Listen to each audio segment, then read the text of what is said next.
Hello, everybody. Our group is composed by John Freddy Arguello, Highland Perea, Nicolas Alfario, and me, Juan Paulo Fonseca. And today we are going to discuss a little bit about news that we are going to get in touch. All right. So, hope you can enjoy it, and thank you so much. Something important about logistics is the recent fuel crisis of the last month. As the Times Journal says, up to 19% of independent gasoline stations in the UK have run out of fuel after panic buying spread across nation for the third day. British drivers reported spent up 2 hours trying to fill their tanks yesterday, and the ambulance crashed into a car stop in Saturday night while trying to pass current traffic. Gasoline Retailers Association (PRA), which represents almost 5,500 independent gas stations, said between 50% and 19% of the limbs had dried up. Those that still have full left are partly dry and running out soon. The UK has about 8,000 petrol stations. In total, the majority of which are run by independent retailers. Yesterday morning, Grand Shops, the Transport Secretary, claimed that there was plenty of fuel available. Brian Maderson, chairman of the PRA, said, however, that panic buying was causing really serious problems and that the 5,000 HGV foreign driver visas announced by the government on Saturday was unlikely to alleviate pressures in short term. All companies were giving motorway service areas priority delivery, leading to drivers flocking to main roads in an attempt to find a fuel, he told the world's The Weekend on Radio 4.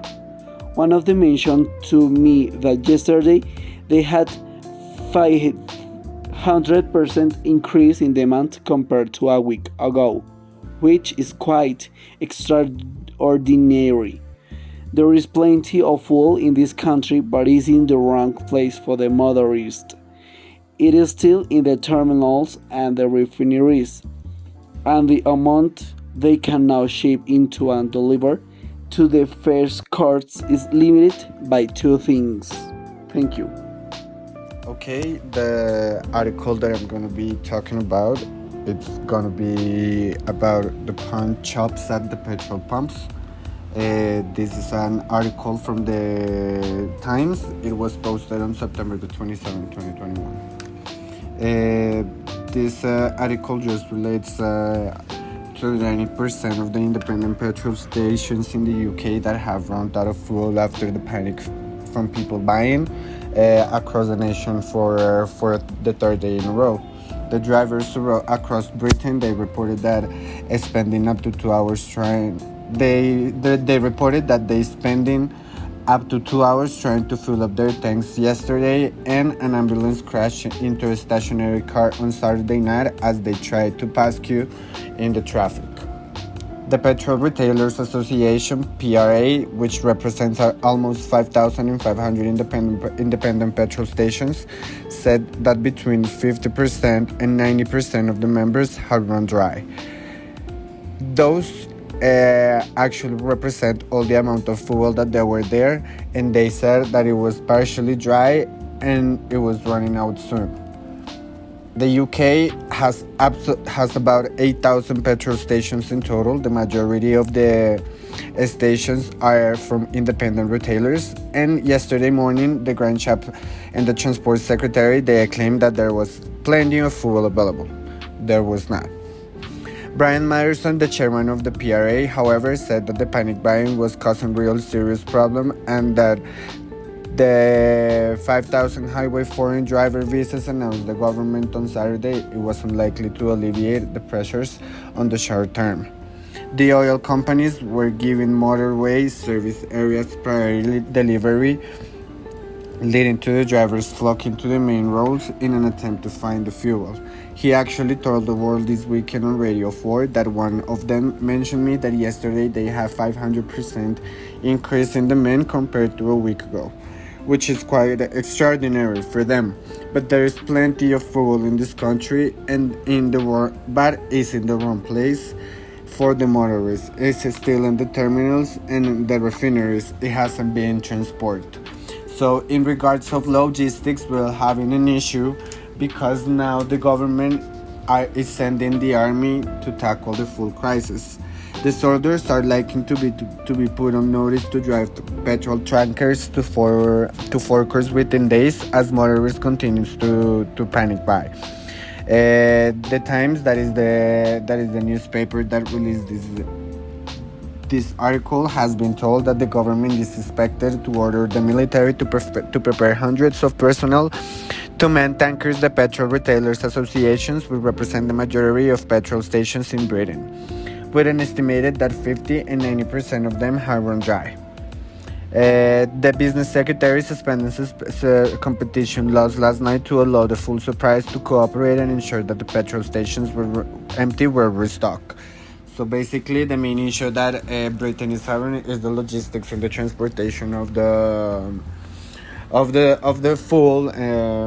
But unfortunately not. Actually, fortunately, they are being able to send the military, and most of the companies that provide petrol are private companies, so they can cooperate and they can work with each other and they can resolve this. Today we will talk about history by Paul Johnson, which caused a great impact on inequality and is a use that goes hand in hand with logistics, since there are people who do not have the means to carry out an action. A study, 80% of people the UK have for decades said that they were concerned about inequality.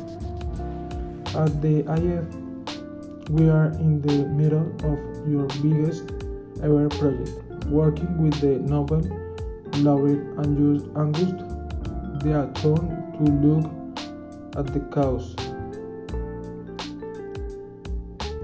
That is surprising difficult question to answer. It's easy to explain why we worry about poverty, about some people not having anything. But why should we be concerned simply that some people have more than others? We don't to think that difference in health or sporting or musical ability are used worry about difference in some. It is temporality to draw a distinction between success that the deserving as a result of ability or hard work, and that which comes as a result of being looked or even worse, immoral or irregular behavior. Many of us claim to be concerned about levels of inequality, but few will agree with Emma recounted the riches that will flow her way. The Somalian in 30-year fight for recognition. For Edna Adam, the mother of Somaliland, the hospital she set up in the capital city of Hargeisa is a reminder both of one of the region's worst massacres and the urgency of gaining international recognition for the self-declared state.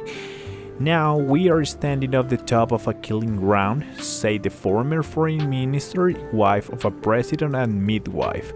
referring to Somali dictator Said Barre's massacre of 200,000 Somalilanders who wanted independence in the 80s. I want a place to be a place where human life and human dignity is preserved and respected, showing the dignity and the compassion and the recognition Somaliland deserves, she told the Financial Times.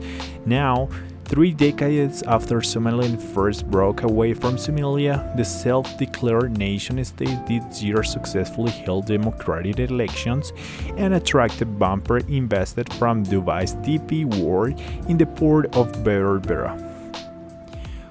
Officials in Somaliland hopes all this means an inching closer to achieving its goal of international recognition, without which it will struggle to get much needed multilateral financing to boost its 3.5 billion economy. Underpinned by remittances and camel livestock, it may look to a miracle that in 2021 there is a state without recognition that, at the same time, remember the functions properly as if it were recognized standards, said Saad Al-Ishur, Somaliland Finance Minister. So, a month later, in contrast, Somaliland held peaceful parliamentary elections, the first in 16 years in which 2 opposition parties won a majority of seats. Where else in Africa can someone from the minority become the majority? Somaliland people deeply understand the real meaning of democracy, said Barkat Bathum, an opposition politician, who, despite coming from one of the country's smallest clans, received the most votes in this year's election. I'm hopeful that the world recognizes what we have done, he said. With only 1 female minister, the government commitment to women's rights is questioned by some, especially after no one of the 13 women who ran for parliament won a seat. When she talked about democracy, it's a male democracy, not a female democracy. We are doing okay, but we are not going 100% there, because they are not 100% democratic. Foreign emissaries in Hargeisa say a more liberal Somaliland will help it cause for recognition, especially among Western nations, more so now that Afghanistan is hands of Taliban militant Islamists. In Somaliland, women's football and basketball games have recently been cancelled following the pressure from more of the conservative Muslim pockets of society. Activists say there is no clear cut as to where Somaliland is gearing towards, whether it will be more liberal or more conservative. For now, little is happening. They say, we are in the country does not exist. We exist. We are here, but we are not being acknowledged, said Salma Sheikh, founder of the news magazine, and basically, that's all that I have from my notice. I appreciate it. Thank you so much, guys, and hope you can enjoy this audio. Thank you.